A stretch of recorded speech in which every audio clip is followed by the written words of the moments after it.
Allez, qui est dans la joie d'être ici ce matin? Si tu es dans la joie, tu peux acclamer encore le Seigneur. Alléluia. Gloire soit rendue à notre Dieu. Je bénis le Seigneur qui me donne la grâce d'occasion d'être encore ce matin au milieu de vous et de vous apporter la parole du Seigneur.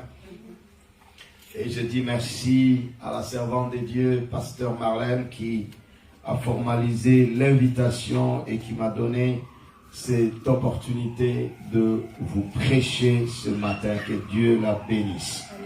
On peut acclamer le Seigneur. Nous saluons tous les internautes qui nous suivent en ligne. Shalom chez vous. Que Dieu vous bénisse et que ce message vous soit une grande bénédiction. Je priais le Seigneur et demandais une parole qui va être une bénédiction pour chacun de nous ce matin. Et Dieu m'a donné une excellente parole qui va nous bénir. Nous allons parler ce matin des 10 clés divines pour une vie chrétienne victorieuse. Nous savons que nous sommes dans la nouvelle saison, mais le sous-thème que nous allons voir ce matin, les 10 clés divines pour une vie chrétienne victorieuse. Je vais vous prier de vous lever pour honorer la parole du Seigneur. Nous sommes dans le livre de Matthieu chapitre 16. Matthieu chapitre 16. Nous lisons à partir du verset 13 au verset 19. La Bible dit ceci: Jésus étant arrivé dans le territoire de Césarée de Philippe, demanda à ses disciples: que dit-on que je suis, moi, le Fils de l'homme? Ils répondirent: les uns disent que tu es Jean-Baptiste, les autres Élie, les autres Jérémie ou l'un des prophètes. Et vous, leur dit-il, qui dites-vous que je suis? Simon-Pierre répondit: tu es le Christ, le Fils du Dieu vivant. Jésus, reprenant la parole, lui dit: tu es heureux, Simon, fils de Jonas, car ce ne sont pas la chair et le sang qui t'ont révélé cela, mais c'est mon Père qui est dans les cieux. Et moi je te dis que tu es Pierre, et que sur cette pierre, je bâtirai mon église, et le porte de séjour de mort ne prévaudront point contre elle. Mais regardez le verset 19. Je te donnerai les clés du royaume des cieux. Ce que tu lieras sur la terre sera lié dans les cieux, et ce que tu délieras sur la terre sera comment? Délié dans les cieux. Alors il recommanda aux disciples de ne dire à personne qu'il était le Christ. Acclamons la parole de Dieu et que Dieu bénisse sa parole. Merci, nous pouvons nous asseoir. Il s'agit de Jésus-Christ qui demande à ses disciples: qu'est-ce que les gens disent que je suis, moi, le Fils de l'homme? Pourquoi? Parce que le Seigneur voulait que chacun ait une révélation personnelle de ce qu'il est. Dans ta marche avec le Seigneur, tu as besoin de le connaître personnellement, d'avoir de la communion avec lui, d'avoir de l'intimité avec lui. Alors qu'est-ce que les gens disent que je suis, moi, le Fils de l'homme? Alors les uns répondirent: tu es Jean-Baptiste. Pourquoi? Parce que Jean-Baptiste était jeune et prêchait un message incisif, poignant. Jean-Baptiste ne jouait pas avec le péché.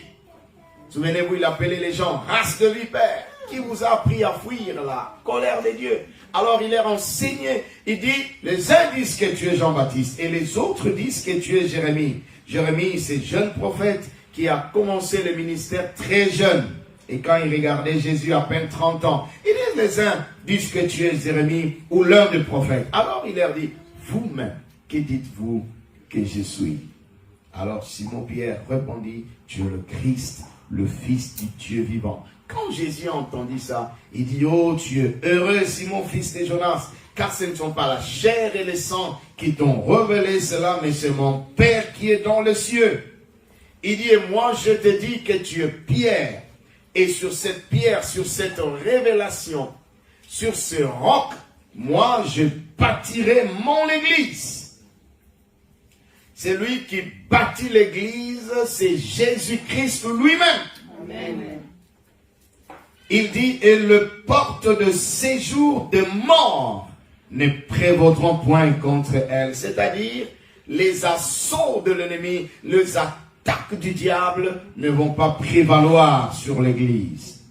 Alors il avance, il dit, je te donnerai les clés du royaume des cieux. Il y a deux clés que le Seigneur nous donne. Les clés du royaume, c'est ce que nous allons voir ce matin. Et c'est ce que Dieu m'a donné. J'ai pris quelques-unes pendant que je priais, mais au fur et à mesure que je priais, il en ajoutait d'autres. Et je crois que ça va nous bénir abondamment. Il dit, ce que tu lieras sur la terre sera lié dans les cieux. Et ce que tu délieras sur la terre sera délié dans les cieux. En d'autres termes, avec ces clés, nous pouvons lier sur la terre et le ciel va honorer. Donnez-moi un amen. Amen. Et nous pouvons délier sur la terre et le ciel va aussi honorer. Amen. Et voici les clés que le Seigneur nous donne ce matin. Première clé. J'aimerais que vous écriviez, si vous pouvez écrire. L'obéissance à la volonté de Dieu. L'obéissance à la volonté de Dieu. Je vais vous prier d'ouvrir vos Bibles dans le livre de Philippiens chapitre 2. Philippiens chapitre 2 et nous lisons à partir du verset 5. Ayez en vous le sentiment qui était en Jésus-Christ, lequel existant en forme de Dieu, n'a point regardé comme une proie à arracher d'être égal avec Dieu, mais il s'est humilié, s'est dépouillé lui-même, en prenant une forme de serviteur, suivez, en devenant semblable aux hommes, et ayant paru comme un simple homme. Il s'est humilié lui-même, se rendant obéissant jusqu'à la mort, même jusqu'à la mort de la croix. C'est pourquoi aussi Dieu l'a souverainement élevé et lui a donné le nom qui est au-dessus de tout nom, afin qu'au nom de Jésus, tout genou fléchisse dans les cieux, sur la terre et sous la terre, et que toute langue confesse que Jésus est Seigneur, à la gloire de Dieu le Père. La première clé qui t'aidera à marcher dans la victoire, qui t'aidera à entrer dans ta destinée, c'est l'obéissance à la volonté de Dieu. Tu dois être un homme obéissant, une femme obéissante. Quelqu'un qui vit non selon ce qu'il pense, non selon ce que les hommes pensent, mais qui vit selon la volonté, et je vais ajouter, parfaite de Dieu. Donnez-moi un amen. Amen. Et vous savez, Jésus était dans le jardin de Gethsémane. Il a prié à 3 reprises. Père, si c'est possible que cette coupe s'éloigne de moi. Toutefois, non pas ma volonté, mais que ta volonté se fasse. Si nous sommes obéissants et nous marchons dans l'obéissance, dans la volonté de Dieu, la Bible dit, si vous êtes doux et obéissants, vous mangerez le fruit du pays. La bénédiction de Dieu est pour les enfants qui obéissent. Donnez-moi un amen. Obéir à Dieu, quelquefois ça peut paraître difficile. Ça peut paraître hasardieux. Ça peut paraître compliqué. Ça peut aller contre tes intérêts, contre l'intérêt ou contre la volonté des gens qui t'entourent. Et quelquefois, tu n'as même pas trop de détails sur ce que Dieu te demande de faire. Mais obéis. Amen. Dieu dit à Abraham, prends ton fils, ton unique, celui que tu aimes, va me l'offrir. Abraham n'a pas discuté avec Sarah.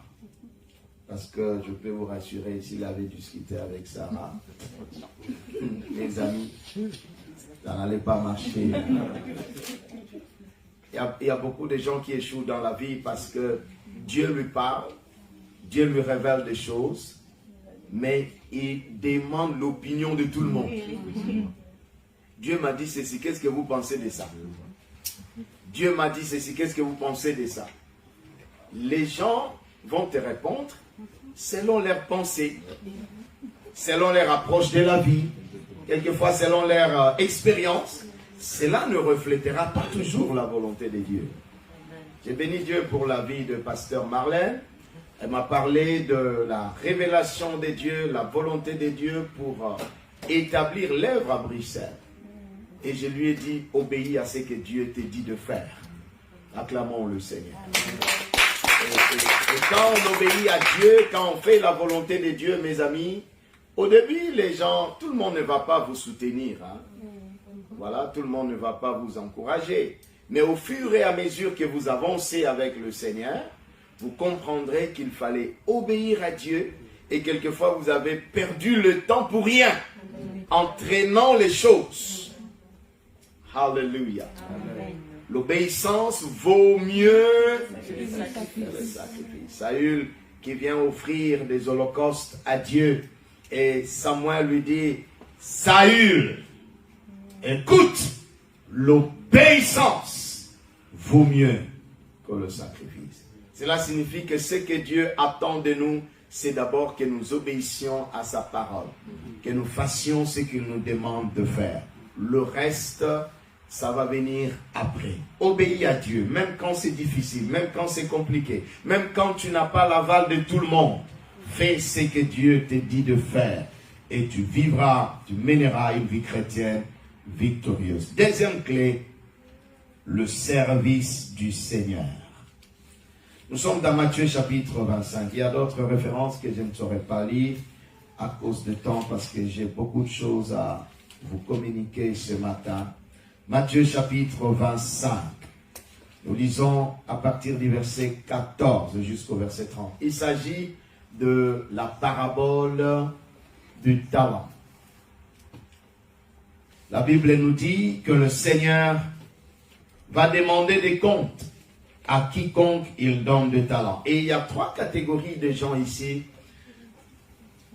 Le premier, c'est celui qui avait reçu 5 talents.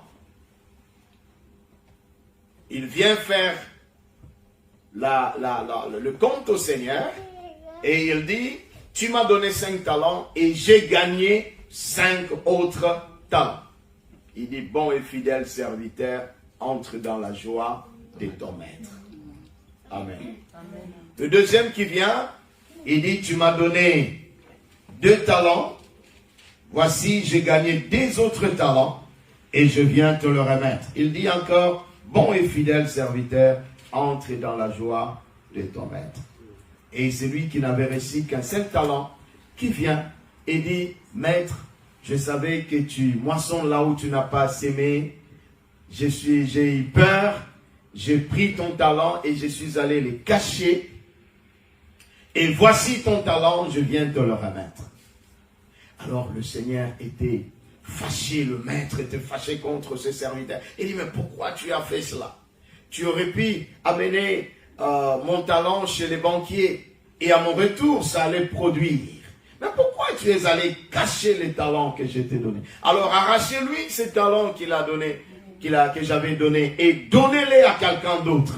Car à celui qui a, on donnera, et à celui qui n'a pas, on arrachera même le peu qu'il avait. Cette parabole nous parle de service, de fructifier les potentiels, le grâce, le talent que Dieu nous a donné. Dieu t'a donné la capacité de faire une ou des choses. Qu'est-ce que tu en fais avec? Dieu t'a donné la capacité de travailler. Mais pourquoi tu caches cette capacité? Pourquoi tu n'utilises pas cette capacité? Église de Dieu, j'aimerais encourager chacun de nous qui entend ma voix, et même vous qui nous suivez, ne gardez jamais le talent que Dieu vous a donné. Parce qu'à la fin, il vous demandera de compte. C'est vrai, nous devons avoir du travail pour nous-mêmes. Nous devons bosser dur dans la vie. Ça, c'est une portion des choses. Mais aussi nous devons savoir qu'au dernier jour, nous nous tiendrons devant Dieu. Et qu'est-ce que nous allons dire à Dieu par rapport à tout ce qu'il nous a donné comme intelligence, comme capacité? Qu'avons-nous fait pour le royaume de Dieu? Alléluia. Et Josué disait, moi et ma maison, nous ferons quoi?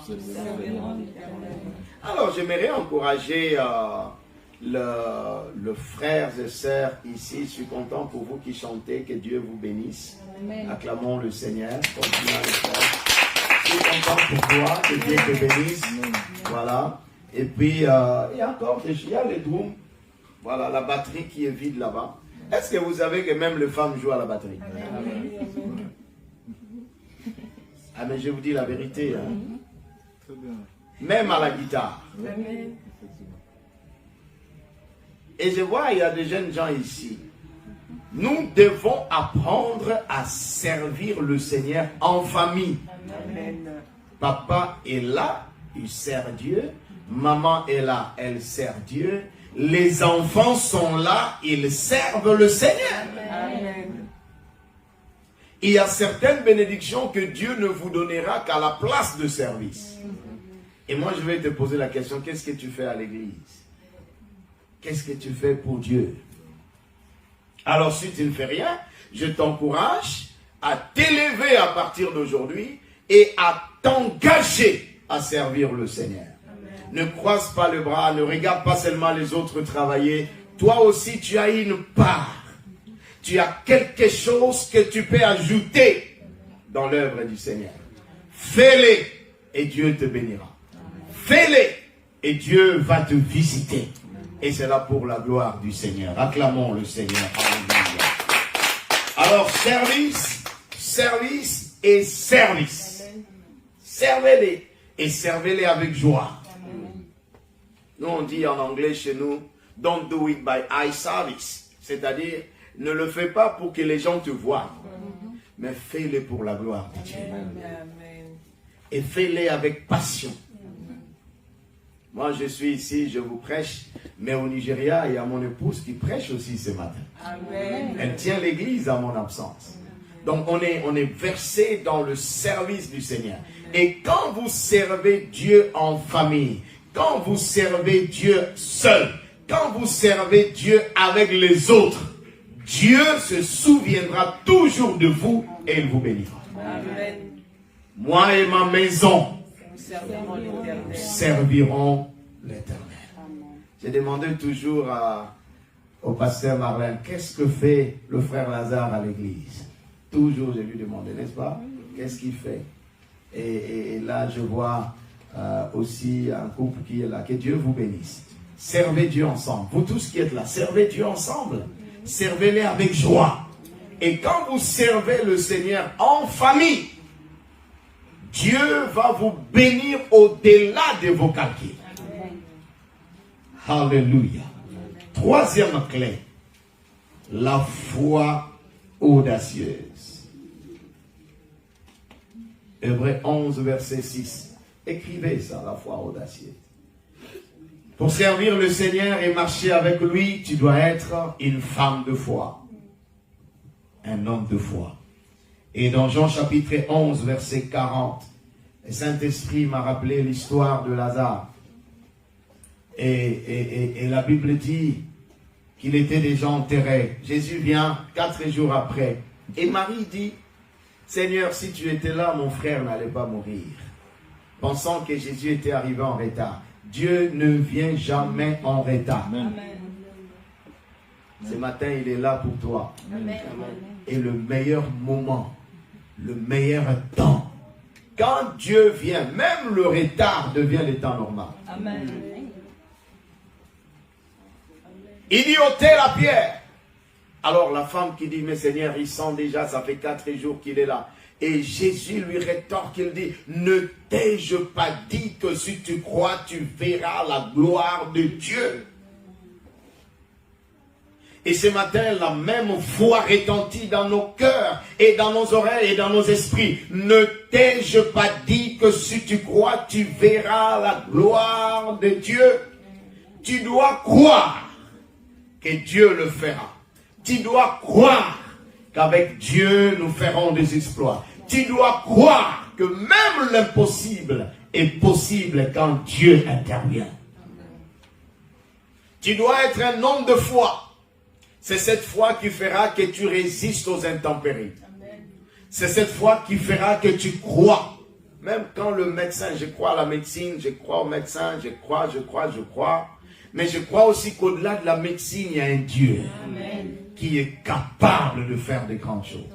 Les certificats de décès de Lazare étaient déjà signés et remis à sa famille. Mais Jésus vient et il signe un certificat de résurrection. L'homme qui était mort est revenu à la vie. Alléluia. Toi aussi, je te demande ce matin, aie la foi. Ne sois pas seulement cartésien, avec des calculs, avec des logiques. Je sais qu'en Europe, on est cartésien. Je gagne autant, je paye autant, je fais ceci, je reste avec autant, je fais ceci, je fais mon labeur et il y a l'argent qui va venir et ça fait autant, ça fait autant, ça fait autant. Au-delà du labeur, il y a la faveur. Amen. Ne vis pas seulement avec le labeur. Amen. Crois à la faveur. Amen. Et la faveur de Dieu peut te visiter au-delà de ce que tu peux imaginer. Je vais dire à quelqu'un ce matin, crois. Et si tu crois, tu verras la gloire de Dieu. Pour toi-même, pour ta famille, pour ton travail, pour tes affaires, pour tes études, pour ton ministère, pour ta santé, pour tous tes projets. Crois. Et si tu crois, tu verras la gloire de Dieu. Quatrième clé, on avance. Discerner le ruse du diable. Jean chapitre 10, verset 10. Le voleur ne vient que pour voler. Il ne vient que pour détruire. Et il ne vient que pour tuer. Mais moi, je suis venu afin que mes brebis aient la vie et qu'elles soient dans l'abondance. Quand le diable vient dans ta vie ou dans ton foyer ou dans ton travail ou dans ton ministère, il ne vient qu'avec trois objectifs. Premièrement, il vient pour détruire. Deuxièmement, il vient pour voler. Et troisièmement, il vient pour tuer. Il ne vient jamais avec des cadeaux pour te faire du bonheur. Jamais. Et chaque enfant de Dieu doit comprendre le ruse du diable. Il viendra pour te décourager. Il viendra pour te distraire. Il viendra pour refroidir ta vie de consécration et de prière. Il viendra pour te montrer ce qui ne marche pas. Il viendra pour te montrer comment c'est impossible, ça ne va pas réussir. Mais en tant qu'un enfant de Dieu, tu dois discerner. Quelle est la voix qui te parle? Est-ce que c'est la voix de Dieu? Ou c'est la voix du diable? Est-ce que c'est la pensée de Dieu? Et quelquefois, le diable nous attaque dans nos pensées. Il nous montre des choses, il nous explique comment ça ne peut pas marcher. Il veut te décourager, il veut te montrer que tu ne vaux rien du tout. Et quelquefois, les enfants de Dieu sombrent dans la dépression. Mais ce matin, je viens vous rappeler que celui qui est dans vous est plus fort que celui qui est dans le monde. Amen. Je viens vous rappeler que Dieu a dit, je connais le projet que je formais sur vous. Amen. Projet de bonheur. Amen. Et non de malheur. Amen. Pour vous donner de l'espérance et de l'avenir. Acclamez le Seigneur. Jour après jour, discerne que ça c'est le plan de l'ennemi. Ça c'est l'œuvre de l'adversaire. Ça c'est la voie du diable. Parce que, écoutez-moi, le diable, c'est un courageux qui tente tout le monde. Il est même parvenu à tenter le Fils de Dieu. Le Fils de Dieu. Matthieu 4, il s'est approché de lui. Il dit, si tu es Fils de Dieu, ordonne à ces pierres de devenir de pain. Je vois que tu as faim. Jésus lui dit, il est écrit, l'homme ne vivra pas seulement de pain, mais de toute parole qui sort de la bouche de Dieu. Ta vie ne dépend pas seulement de ce que tu manges, mais elle dépend aussi de la parole qui sort. Pas qui était sortie, mais qui sort. C'est-à-dire la parole du moment.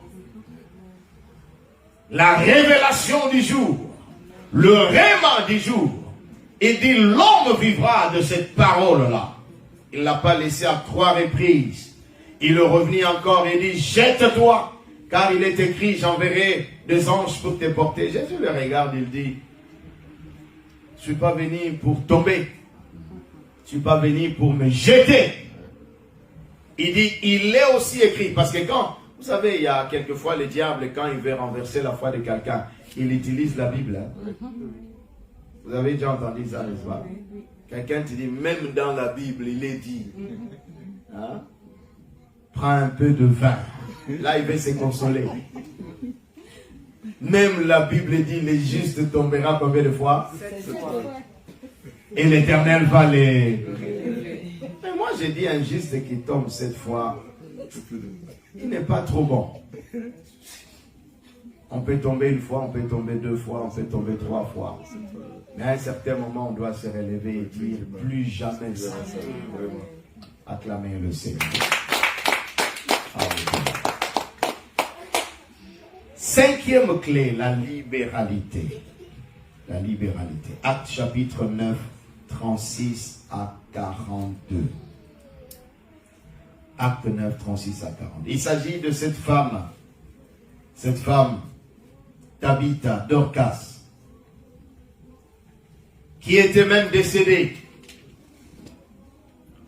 Et le veuve et les orphelins ont pris des habits, des objets que Tabitha leur avait donnés. Et ils montraient ça à Dieu. Seigneur, cette femme ne doit pas mourir. Souviens-toi de cette femme. Et la Bible dit, Dieu a envoyé Pierre qui est venu. Il a fait sortir tout le monde. Il s'est mis à genoux, il a prié. Et il a appelé Tabitha, lève-toi, réveille-toi. Et la Bible dit, celle qui était morte est revenue à la vie. Acclamez la parole de Dieu. Ce matin aussi, Dieu va ressusciter des choses qui étaient mortes en toi. Donnez-moi un amen de foi. Certaines bénédictions ne viennent que par ce que nous donnons. Amen, amen. Amen. Dieu veut que nous soyons libéraux. C'est-à-dire que nous sachions l'honorer avec nos biens. Est-ce qu'il y a quelque chose dans cette église qui peut parler en ta faveur? Si tu es en difficulté, tu as un problème. Est-ce qu'on peut dire à Dieu, Seigneur, souviens-toi, ne fût-ce que de ce micro. C'est ce frère, c'est cette sœur, c'est ce bien-aimé qu'il avait donné. Ces femmes montraient des choses que Tabitha avait faites. Mais est-ce qu'il y a quelque chose que toi et moi que nous pouvons présenter à Dieu? Et nous pouvons dire, Seigneur, dans cette salle de l'église, regardez ce que moi je fais. Dans ton royaume, regardez ce que moi je fais. Pour ton œuvre, pour centrer Zoé. Regardez ce que je fais. Seigneur, souviens-toi de moi. Ou on peut dire, Seigneur, souviens-toi de cette sœur-là. Regarde ce qu'elle faisait. Parce que les œuvres ont une voix. Et tes œuvres peuvent parler à ton absence. Alors ce matin, j'aimerais vous encourager à pouvoir poser des actes, investir dans le royaume des dieux et avec joie, sans contrainte ni murmure. Nous devons savoir comment honorer Dieu avec le prémisse. Le prémisse, c'est le premier profit, le premier salaire, la première bénédiction. Nous devons savoir comment honorer Dieu avec nos dîmes. Tu travailles, Dieu te bénit, tu gagnes ton salaire. Le 1/10 de ton revenu appartient à Dieu. Ne mangez pas ça. N'utilisez pas ça pour autre chose. Honore Dieu. Les actions de grâce Dieu a opéré des miracles dans ta vie. Tu viens témoigner et en témoignant, tu apportes des actions de grâce.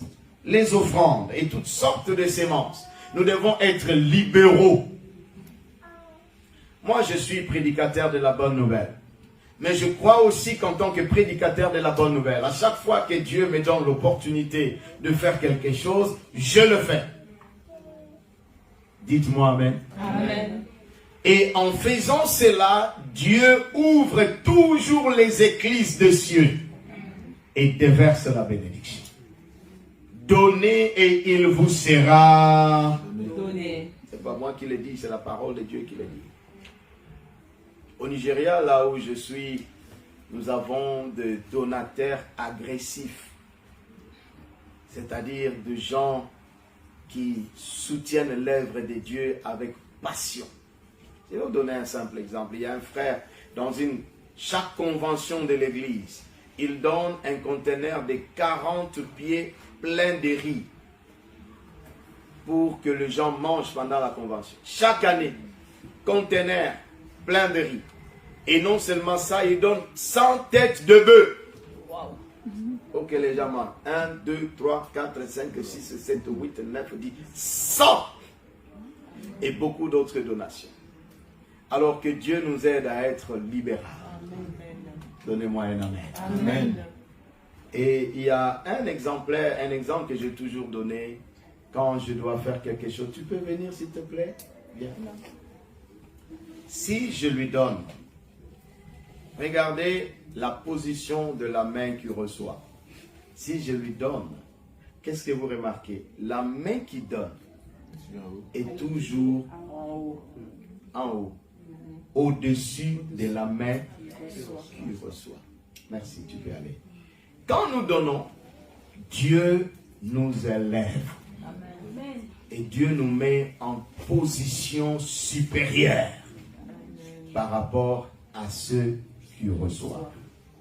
Voilà pourquoi nous devons avoir cette libéralité dans notre esprit. Donnons avec joie, donnons avec passion, soutenons l'œuvre de Dieu, soutenons la servante de Dieu, soutenons l'œuvre du Seigneur.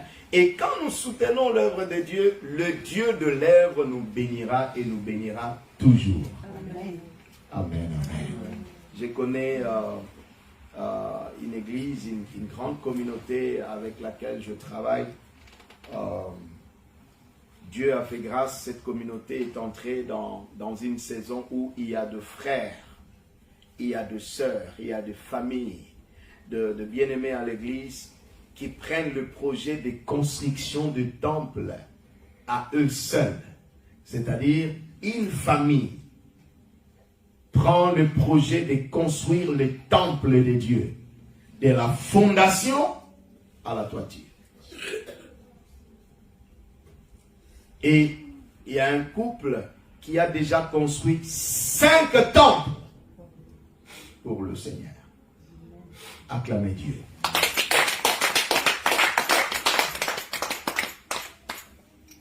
Levez la main. Que Dieu élève des millionnaires ici. Amen. Cette main-là n'est pas bonne. Amen. Que Dieu élève des milliardaires ici. Amen. Que Dieu vous donne un cœur libéral. Amen. Et qu'il bénisse l'œuvre de votre main. Amen. Soyez prospères à tous égards. Amen. Et faites de grandes choses avec Dieu. Amen. Au nom de Jésus, acclamez le Seigneur. La 6e clé. 6e clé. La marche dans la sanctification. Et être prêt à rencontrer le Seigneur dans les airs. 1 Thessaloniciens chapitre 4 verset 16. Matthieu chapitre 24 verset 3 à 15. Dans Matthieu chapitre 24, la Bible nous parle de signes de temps.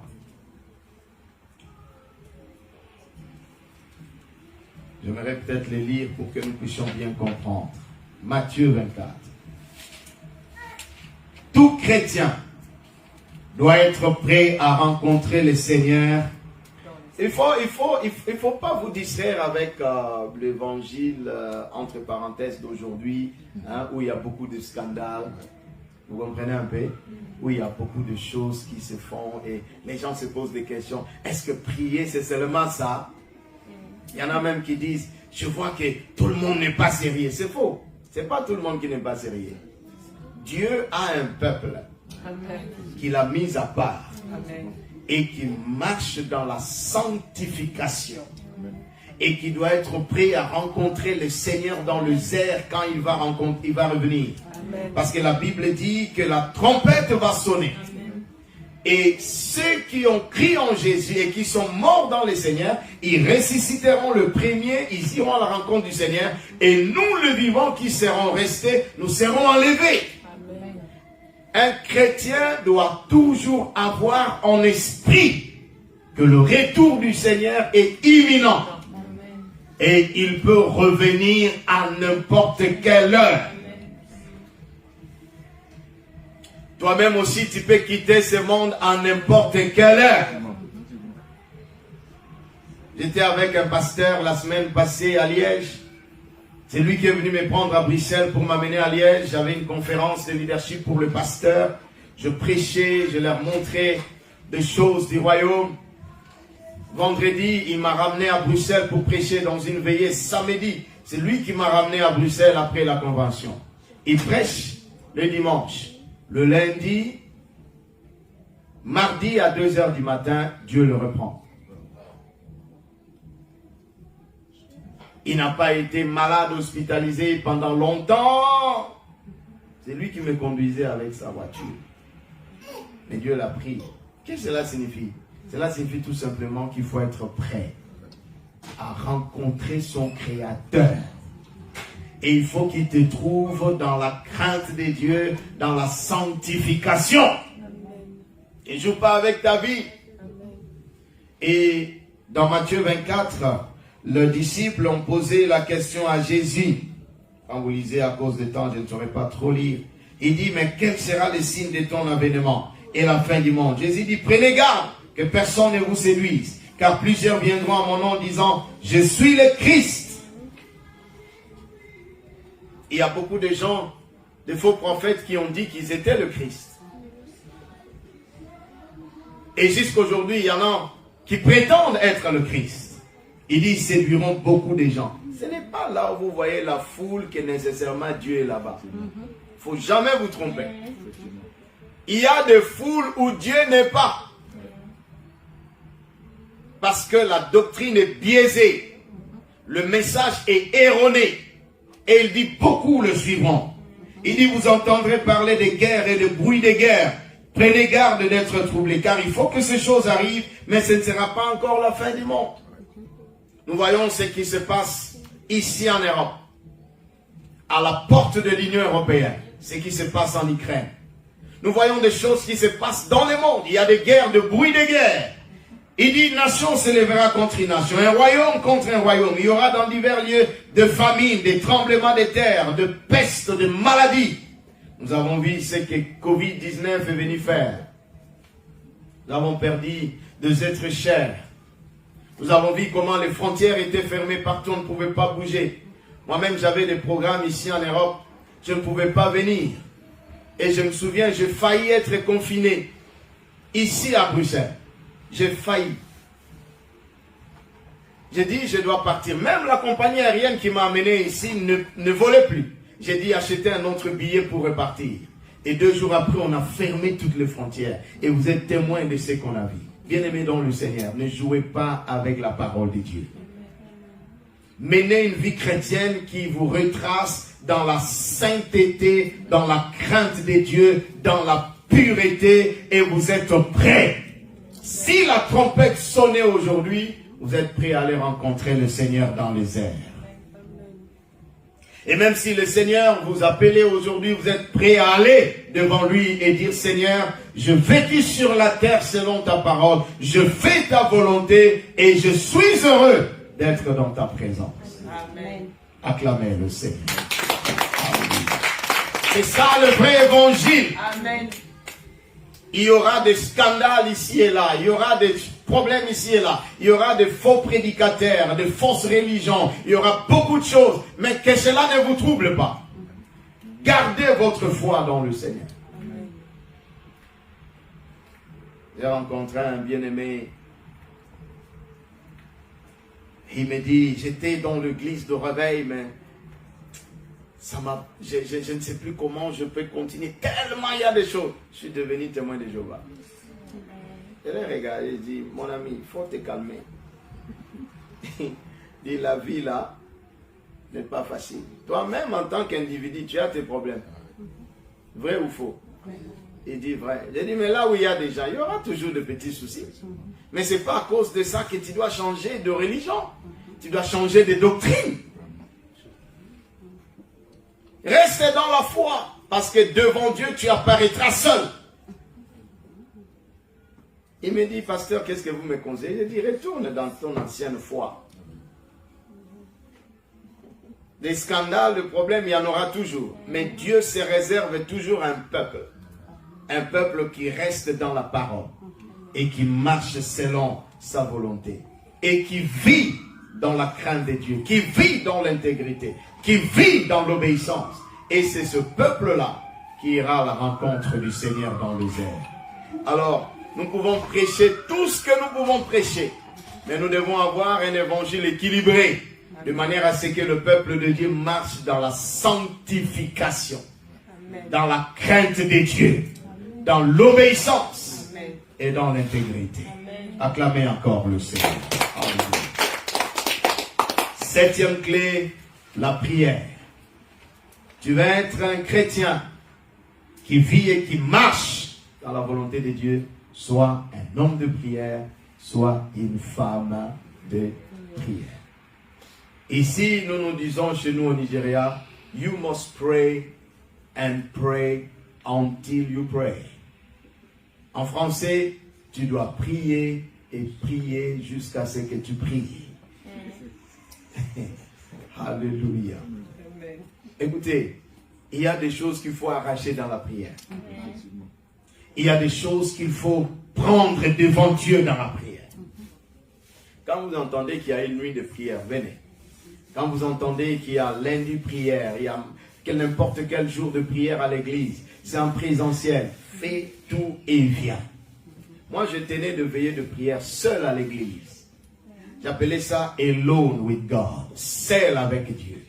Tout le monde va partir, je vais rester et je vais commencer à prier. C'est ça le secret de Jésus. Très tôt le matin. Il ne faut pas rater la prière à la maison et tu pries dans la voiture. Tu te rappelles que tu n'as pas prié et puis, oh Seigneur, merci. Seigneur, bénis seulement. Seigneur. Parce que tu étais tellement occupé. La nuit avant d'aller te coucher, priez le Seigneur. Même quand tu conduis, prie. Même quand tu es dans la cuisine en train de préparer, prie. Il faut prier. La Bible dit, prier sans cesse. Priez continuellement. Avant de commencer un projet, jeûnez, priez. Vous voyez Jésus, le secret de Jésus, la Bible dit, il priait avec cris et larmes. Si tu es dans l'environnement où Jésus prie, tu entendras, oh mon Dieu. Il priait avec cris et larmes à celui qui pouvait le sauver de la mort. Je viens encourager chaque enfant de Dieu à être une femme de prière, Amen. Un homme de prière. Amen. Priez. Même quand vous ne comprenez pas trop pourquoi vous priez, priez quand même. Amen. Est-ce que quelqu'un a compris? Le pasteur a dit on doit être là lundi. Je ne comprends pas trop pourquoi. Parce qu'on était dit, mais bon, laissez-moi aller quand même prier.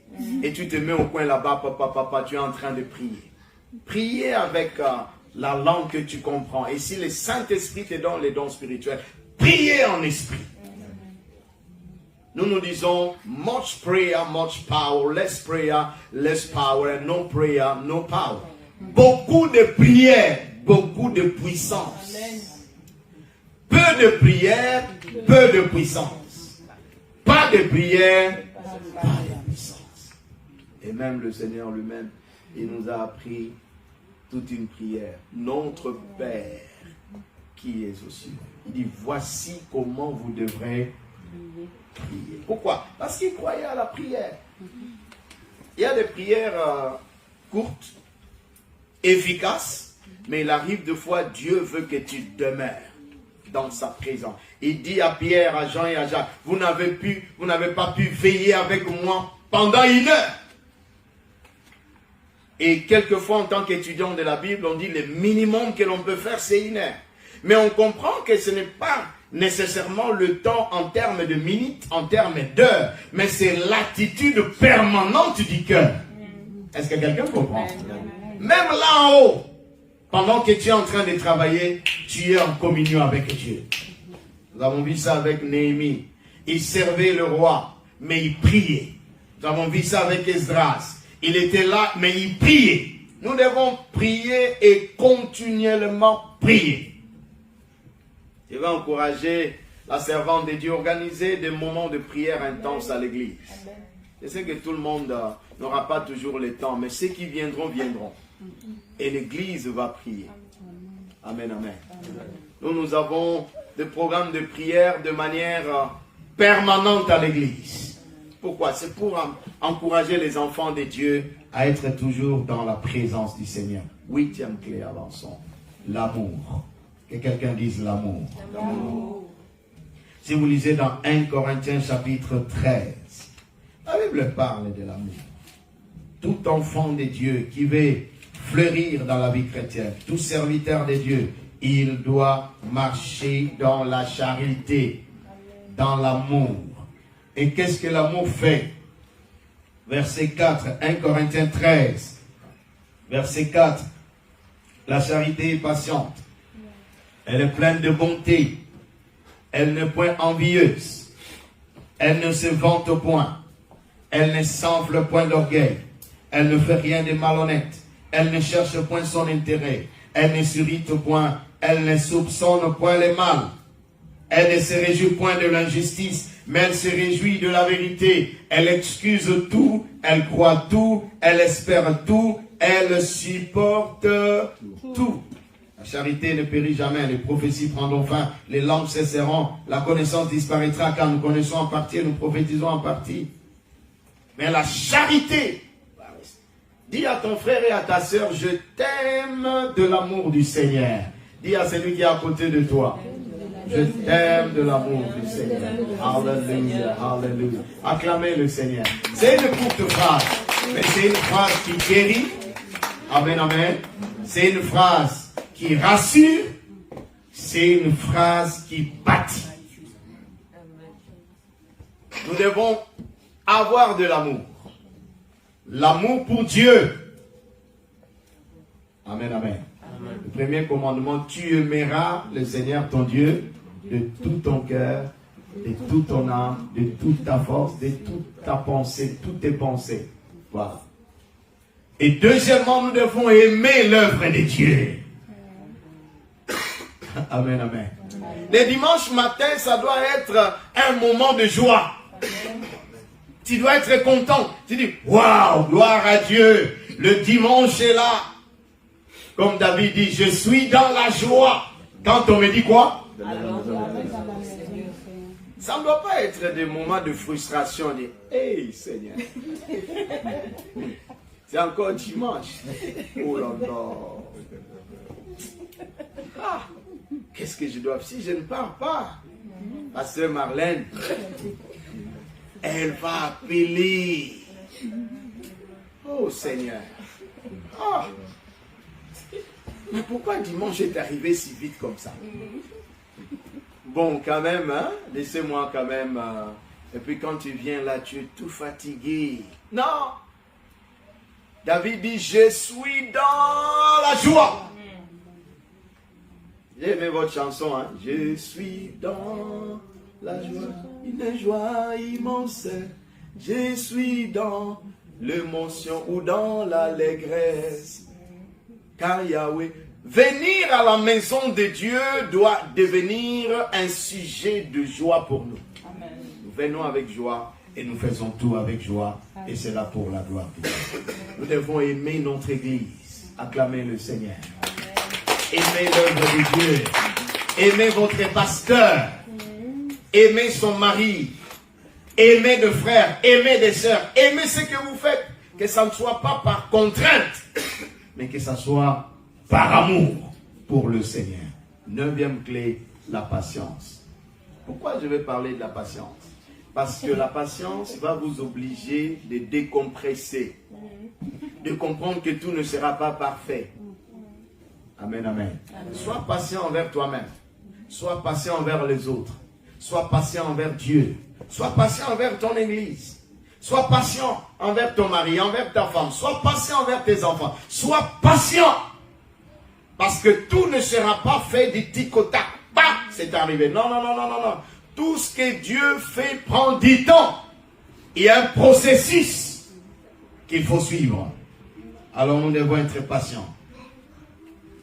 Et le 10e point, je vais terminer par là, le pardon. Matthieu chapitre 6, 9 à 10. Pardonne-nous nos offenses, comme nous aussi nous faisons quoi? Nous pardonnons à ceux qui nous ont. Quelqu'un t'a-t-il fait du mal? Pardonne-lui. Ce n'est pas à son intérêt, c'est d'abord pour toi-même. C'est pour que ton cœur soit libre. Pardonne et quelquefois pardonne inconditionnellement. Vous savez, il y a des gens qui disent, celui-là, je ne lui pardonnerai jamais et c'est seulement au ciel qu'on va arranger ça. Et moi, je te dis, tu n'entreras pas ça. Mais parce qu'avec ton cœur, tu refuses de pardonner. L'immigration de l'Europe, c'est difficile pour venir. Et tu penses que l'immigration du ciel va t'accepter avec tes rancunes et tout ça. Pardonner. Et quelquefois, pardonner inconditionnellement. Tu pardonnes même quand on ne t'a pas demandé pardon. Tu pardonnes. Tu libères ton cœur. Que Dieu vous bénisse au nom de Jésus. Acclamez le Seigneur. Voilà. Nous allons passer à la Sainte Seine maintenant. Est-ce que quelqu'un est béni? Amen. Alors lève-toi, tu vas dire merci à Dieu pour la parole que tu as entendue. Et tu vas demander à Dieu la grâce et la force d'appliquer toutes ces clés. Lève-nous s'il vous plaît. Parlons au Seigneur. Prions au nom de Jésus-Christ. Remercie le Seigneur. Remercie Dieu pour la parole. Remercie Dieu pour le message. Les 10 clés qui vont t'aider à exceller, à réussir et à pouvoir fleurir en tant qu'enfant de Dieu. Gloire soit rendue à notre Dieu. Merci Seigneur pour toutes ces clés. Aide-nous à le mettre en pratique. Au nom de Jésus, nous avons prié. Amen.